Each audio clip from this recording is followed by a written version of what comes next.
नमस्ते, मी योगेश कुटे. Let's खबर बातमध्ये तुम्हा सर्वांचं मनपूर्वक स्वागत. पुण्यातील कल्याणनगर भागातील ऍक्सिडेंटचं प्रकरण आता पोलीस कोठडीपर्यंत पोहोचलेलं आहे. विशाल अग्रवाल हा जो बिल्डर आहे त्याला आता पोलीस कोठडी मिळालेली आहे. त्याचा मुलगा वेदांत याला रिमांड होममध्ये पाठवण्यात आलेला आहे. या निमित्तानं उपमुख्यमंत्री आणि गृहमंत्री देवेंद्र फडणवीस यांनी देखील मोठा हस्तक्षेप केला. पुणे पोलिसांना धारेवर धरलं, लॉ अँड ज्युडिशियरी डिपार्टमेंटला अलर्ट केलं आणि पुणेकरांचा जो उद्रेक होता तो शांत करण्याचा प्रयत्न केला. पण याच्यापुरतं सगळे भागणार आहे का? कारण फडणवीस यांच्या या इशाऱ्यानंतर आणि ऍक्टिव्ह पार्टिसिपेशन नंतर पुणे महापालिकेला खडबडून जाग आली आणि त्यांनी जे अनधिकृत रूफटॉप हॉटेल्स आहेत, अनधिकृत पब आहेत किंवा अनधिकृत हॉटेल्स आहेत त्यांच्यावर कारवाई सुरू केली. पण ही कारवाई पुरेशी आहे का याचा देखील शोध या निमित्ताने घेतला पाहिजे. गृहमंत्री देवेंद्र फडणवीस यांच्या प्रतिमेसाठी हे प्रकरण अतिशय गंभीर ठरलेलं आहे. कारण पुणे पोलीस, न्यायालय आणि एकूणच सगळी ज्या सरकारी यंत्रणा आहेत ज्या पद्धतीनं आरोपीसाठी राबल्या त्याबद्दल पुणेकरांच्या मनामध्ये नाराजी आहे. ही प्रतिमा किंवा हा जो एक प्रकारचा एक डाग पुणे पोलिसांच्या सगळ्या कारभारावर लागलेला आहे तो धुवून काढण्याची संधी मला वाटतं देवेंद्र फडणवीस यांना या निमित्तानं आलेली आहे. उत्तर प्रदेशचे मुख्यमंत्री योगी आदित्यनाथ यांचा जो ट्रॅक रेकॉर्ड आहे त्यांचा ट्रॅक रेकॉर्ड कायदा आणि सुव्यवस्था या मुद्द्यावरती अतिशय पॉझिटिव्ह आहे. त्यामुळं त्यांची एक राष्ट्रीय स्तरावर त्याची एक बुलडोझर बाबा म्हणून प्रतिमा तयार झालेली आहे. ती प्रतिमा योग्य अयोग्य हा मुद्दा वेगळा. अनेक गुंड पोलिसांच्या तावडीत असताना मारले गेले हे देखील पाहिलं आणि त्यामुळं सर्वोच्च न्यायालयाने देखील तशा कारवायांवरती एक चाप लावलेला आहे. पण देवेंद्र फडणवीस काही गोष्टी नक्कीच करू शकतात ज्यामुळं त्यांच्या प्रतिमेमध्ये देखील एक प्रकारे सुधारणा होऊ शकेल आणि पुणेकरांचं जीवन त्यामुळं सुसह्य होऊ शकेल. तर त्यांनी त्यासाठी काय करायला हवं आणि पुणेकरांच्या त्यांच्याकडे काय अपेक्षा आहेत याचाच एक आढावा या निमित्तानं आपण घेणार आहोत. खरोखरीच एक प्रसंग अशी दुर्घटना काही घडली, सरकारी यंत्रणा आपण जागे झाल्याचं दाखवतात आणि पटापट कारवाई सुरू करतात. त्याप्रमाणे काही ठिकाणी अशा कारवाई सुरू देखील झाल्या. पण यातला दुर्दैवाचा भाग, सकाळी कारवाई एखाद्या पबवर जर झाली तर संध्याकाळी तो पब आपोआप सुरू झालेला कल्याणनगर मधल्या अनेक लोकांना दिसून हो. हे खरं काय कसं काय होतं, हे कारवाई किती थातूर मातूर होते याचं हे जिथं जागतं उदाहरण आहे.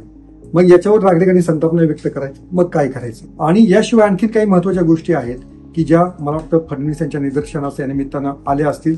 त्यामुळे त्यांनी त्या देखील त्या गोष्टींवरती एक कडक असा वचक ठेवणं गरजेचं आहे. सगळ्यात जे महत्वाचं आहे की पुणेकर अनेक सोसायट्यांमध्ये राहतात. सोसायट्यांमध्ये महागडी घरं घेऊन आपल्याला एक निवांतपणा मिळेल, एक चांगलं एक लाईफ जगता येईल.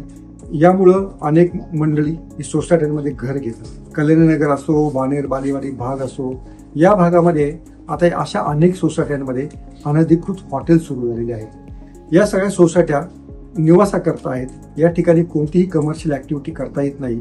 तरीही महापालिकेची परवानगी न घेता किंवा महापालिका अधिकाऱ्यांच्या नेत्यांच्या आशीर्वादामुळे अशा सोसायट्यांमध्ये हॉटेल सुरू झाले आहेत. मला वाटतं फडणवीस यांनी महापालिकेला तातडीने आदेश देऊन अशा हॉटेलवरती बुलडोझर चालवले पाहिजेत. तरच या नागरिकांना काहीतरी दिलासा मिळू शकेल.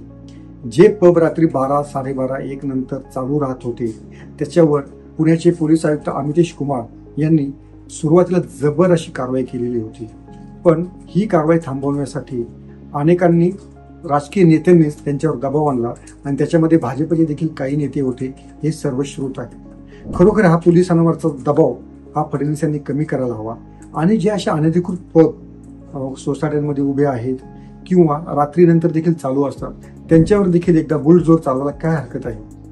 तरच सरकार काहीतरी कठोर कारवाई करतं याचा संदेश या अशा बेकायदा काम करणाऱ्या हॉटेल मालकांवर आणि पब मालकांवर देखील जाऊ शकेल.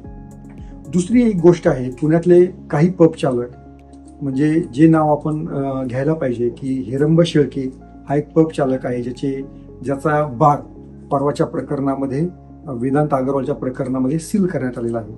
या हिरंब शेळकेचे फोटो उपमुख्यमंत्री देवेंद्र फडणवीस यांच्यासोबत पुण्यातल्या अनेक नेत्यांबरोबर सोशल मीडियावरती आपल्याला पाहायला मिळतात. मग पुणेकरांना प्रश्न पडतो, या अशा पबवाल्यांना जर अशा नेत्यांसोबत थेट एंट्री असेल तर सामान्य पुणेकरांच्या अपेक्षा कोण ऐकणार. आणि हिरंब शेळक्याच्या पबला ही पहिल्यांदा कारवाई होत नाही. याच्या आधी देखील विनापरवाना डीजे लावणं किंवा दिलेल्या वेळेपेक्षा जास्त वेळ पब चालू ठेवणं, याबद्दल आर्थिक दंड देखील झालेला आहे. तरीही वारंवार अशा प्रकारचे अपराध करण्याची हिंमत अशा पब चालकांमध्ये कशामुळे येते? तर मला वाटतं त्याचे उत्तर हे नेते मंडळीच देऊ शकतात. यांना कोणाचा आशीर्वाद आहे आणि कोणा नेत्यांची पार्टनरशिप अशा पब चालकांसोबत आहे, हॉटेल चालकांसोबत आहे, याचा देखील अनेक कहाण्या पुणेकरांच्या कानावर पडत असतात. त्या फडणवीस यांच्याही कानावर पडत असतील. मला वाटतं विधानसभेच्या निवडणुका आहेत आणि त्यानिमित्तानं एक पुणेकरांना सुसह्य जगण्यासाठीचा एक संधी या अपघातानं उपलब्ध करून दिली आहे. फडणवीस यांनी ही संधी अजिबात दवरू नये. जे काही अशा विनापरवाना ऍक्टिव्हिटीज सुरू आहेत, बेकायदे ऍक्टिव्हिटीज सुरू आहेत, त्यांच्यावर कठोर कारवाई करण्याचा आदेश पुणे महापालिकेला आणि पुणे पोलिसांना द्यायला हवा.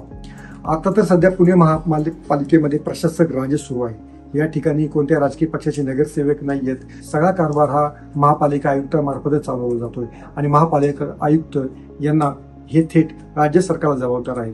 त्यामुळं जनरल बॉडी, नगरसेवकांचा विरोध, नगरसेवकांची आंदोलनं याचा देखील कोणता अडसर आता नाहीये. त्यामुळे याचा उपयोग मला वाटतं सरकारने करून घेतला पाहिजे आणि हे जे सगळे बेकायदा ऍक्टिव्हिटी चालणारे सगळे पब हॉटेल्स आहेत ते तातडीने जमीनदोस्त करायला पाहिजेत. तरच राज्य सरकारची प्रतिमा काहीतरी उंचावेल. अन्यथा काहीतरी थातूर मात्र कारवाई होऊन पुढचे पाठ आणि मागचे सपाट अशी आपण जी म्हणतो त्याचाच प्रत्यंतर पुणेकरांना येईल आणि हा सगळा एक ड्रामा होता, काही दिवसांचं नाटक होतं. हा जो अनेक वर्षांचा समज प्रत्येक नागरिकाचा झालेला आहे त्याला थोडाफार देखील एक तडा या निमित्तानं जाऊ शकेल. बघा फडणवीस तुम्हाला जमू शकेल का? तुमचा बुलडोझर अशा बेकायदा हॉटेल्सवरती जरूर चालवा. पुणेकर त्याची वाट पाहत आहेत, नुसती वाट पाहत आहेत, नाही तर त्याचं पुणेकर नक्की स्वागत करतील याची मला खात्री आहे. प्रेक्षकांनो, तुम्हाला हा व्हिडिओ कसा वाटला आणि जरूर सांगा आणि फडणवीस हे करू शकतील का याबद्दलच्या तुमच्या कॉमेंट्स आम्हाला नक्की कळवा.